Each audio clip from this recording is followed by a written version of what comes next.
Cordial saludo, profesora y compañeros. Nuestro tema, descolonizando los universalismos occidentales, el universalismo transmoderno decolonial, desde los autores A.C. Seibert hasta los zapatistas. Nuestro grupo está integrado por Jeffrey Jaramillo, Giovanni Santa Colorado y mi persona, Ángela Gómez. Vamos a empezar con el dilema de Descartes, pienso, luego existo. Grossman habla de un nuevo paradigma, donde se hace una descolonización epistemológica, cuestionando el yo cartesiano, para así disolver la dualidad, pienso, luego existo, y entender así entender el universalismo. Descartes cuestionó el concepto de Dios. Negamos así el hecho de que nuestra existencia es creada por un Dios.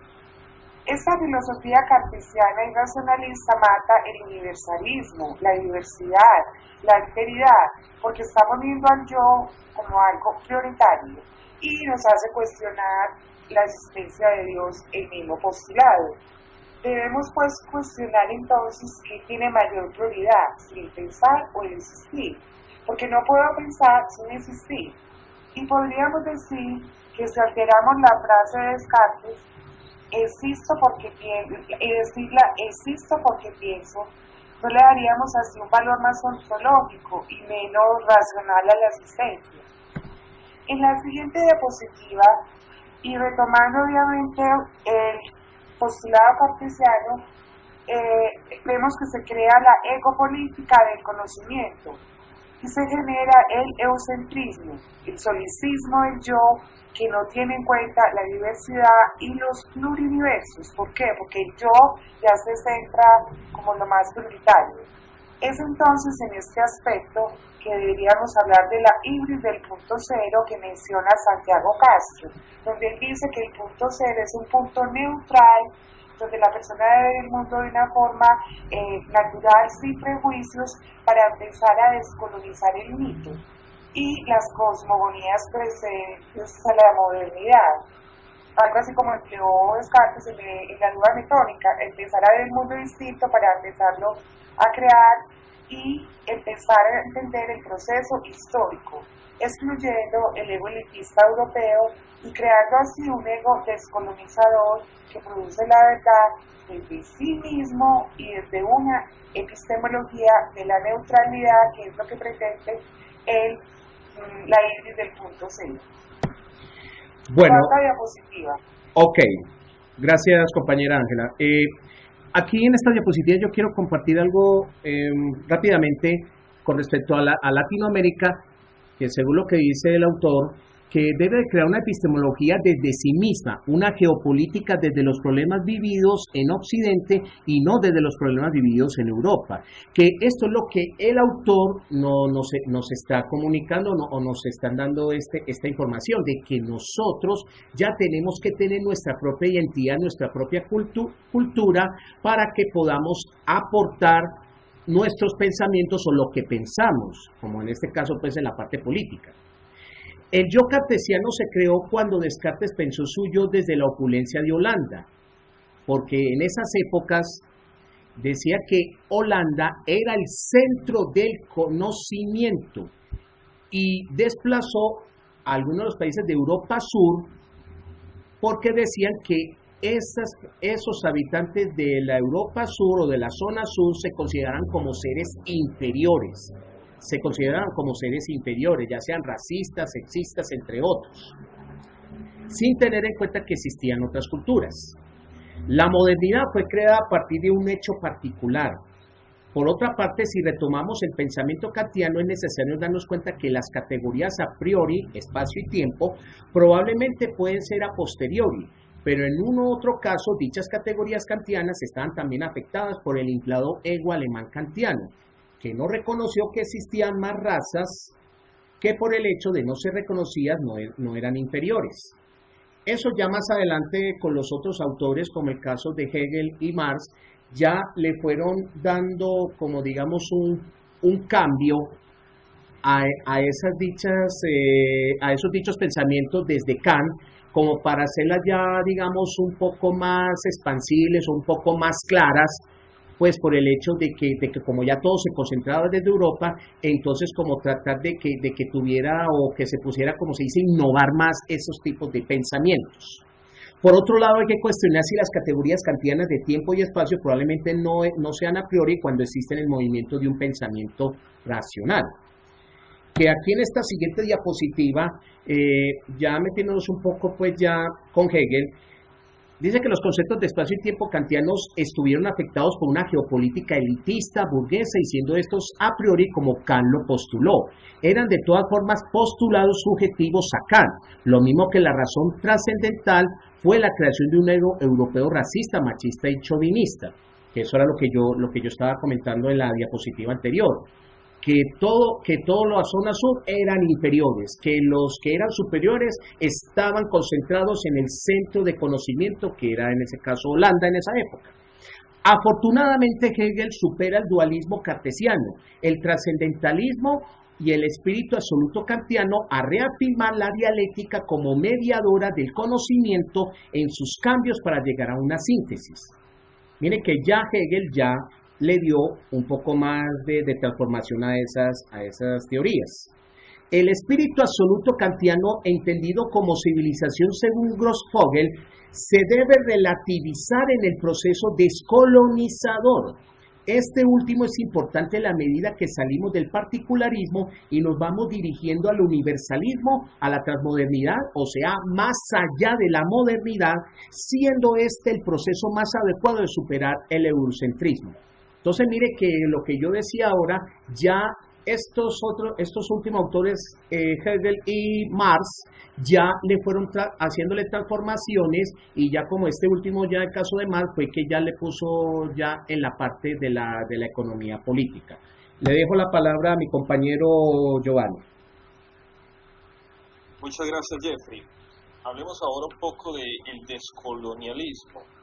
Nuestro autor Grossfogel sostiene que existe un vínculo estructural entre la modernidad y el colonialismo, ya que los efectos del colonialismo europeo no cesaron con los procesos de descolonialización. Nuestro autor propone realizar una descolonialización ante todo epistemológica. Dicha descolonialización debe corregir las deformaciones del eurocentrismo y de la modernidad que Grossfogel considera que están en crisis. Él critica la línea de lo humano y lo no humano que hace el pensamiento colonial, en la medida que nos damos cuenta que en este proceso Europa simplemente no se percató de que no eran ellos los únicos en su pensamiento, que existían otro tipo de opiniones, otro tipo de culturas. Los europeos no contaron con las opiniones occidentales, con las latinoamericanas.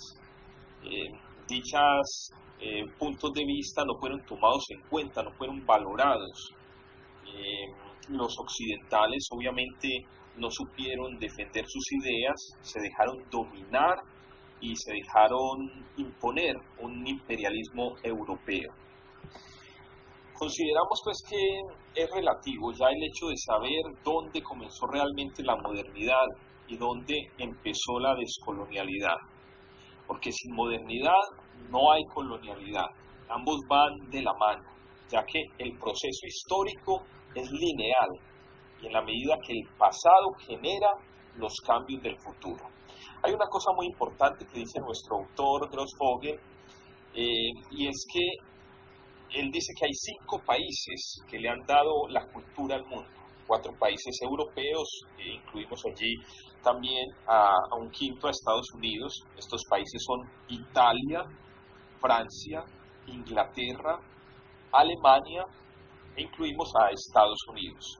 Grossfogel dice que estos 5 países le han dado la cultura al mundo, pero que no se puede explicar el mundo precisamente desde las perspectivas ideológicas de solo 5 países. ¿Por qué? Porque estos 5 países constituyen, según nuestro autor, el 12% de la población mundial. Entonces no podemos mirar el mundo solamente desde los ojos de estos 5 países. Necesitamos entonces abrir un diálogo epistemológico, porque el giro descolonializador crea una diversidad epistémica. Las ideologías de los sistemas políticos de estos 5 países europeos de los cuales hablamos, obviamente no se pueden aplicar como modelos de referencia, ni se pueden reproducir en una cultura como la nuestra, en una cultura con características totalmente diferentes, en una cultura, digamos, más subdesarrollada, con más pobreza. En nuestra cultura latinoamericana no podemos aplicar estos modelos. Para descolonializar se deben tener en cuenta diversas opiniones. El capitalismo, por ejemplo, es eurocéntrico. ¿Por qué? Porque se copian las ideas y los modelos de una Europa. Ante todo es una que venga a Europa, después de estar una semana o menos aquí en Europa, lo puede experimentar. Los europeos son racistas. Entonces no podemos concebir un modelo desde este punto de vista, racista y chauvinista. Y todas las teorías políticas están regidas por principios cosmogónicos, ojo, que son diferentes en cada cultura. Le doy el paso, la palabra a mi compañera Ángela. Gracias, padre, para corroborar lo que usted dice. Sí, en Europa hay mucha discriminación porque es un pensamiento elitista, racista, que nunca tuvo en cuenta otras civilizaciones, ni las orientales que nos tienen tanto que aportar, ni las occidentales. La filosofía europea fue de alguna manera influenciada por el gran ego de Descartes, Kant, Hegel y finalmente Marx.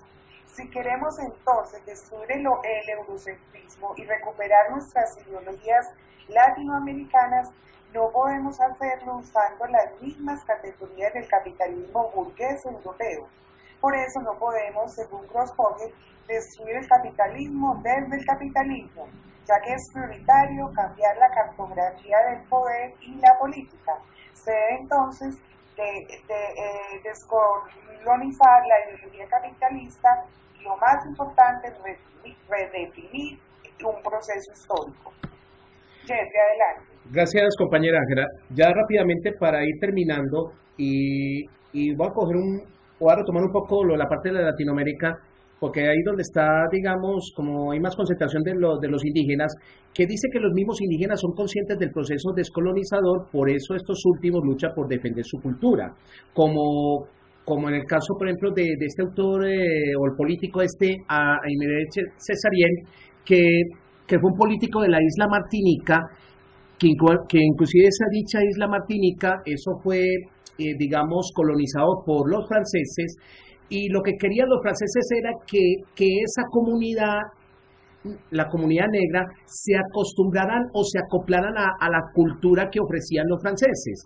Pero vino Aimé Césarien, que lo dijo muy claramente, es que cada uno tiene su cultura, cada uno tiene su entidad y no tienen por qué acoplarse a otras culturas, porque eso le representa un daño a la identidad a esa comunidad afro. El problema de las colonizaciones es un conflicto civilizatorio en palabras de Grossfogel. Cuando no tenemos definida nuestra identidad latina, estamos expuestos a ideas imperialistas y es por eso precisamente que Latinoamérica no ha dado filósofos de gran envergadura y que sean tomados en serio en Europa, porque los europeos siempre vieron a los occidentales como una cultura inferior, lo que yo he mencionado en diapositivas anteriores. Por eso es que lo importante es que ya tenemos que considerar que Latinoamérica ya se considera como un laboratorio político, de políticos, o sea, de ideas políticas, teniendo en cuenta o tomando en cuenta las experiencias de Europa. Y ya rápidamente, con el caso de los zapatistas, tomaron un caso de que ya todos se tenían que preguntarles a otros, eso según ahí en el autor, que dice que uno tiene que preguntarle a otro y ya cuando uno le pregunta a otro y obtiene la información, entonces si usted obedece, entonces la persona que obedece puede mandar. Eso ha sido una de las ideas que se implementó en esa época, al principio del siglo de los zapatistas. Bueno, agradezco mucho a la profesora y a los compañeros por la atención a esta exposición y aquí les dejo el listado de nuestra respectiva biografía con la información a la cual sacamos en esta exposición. Muchas gracias.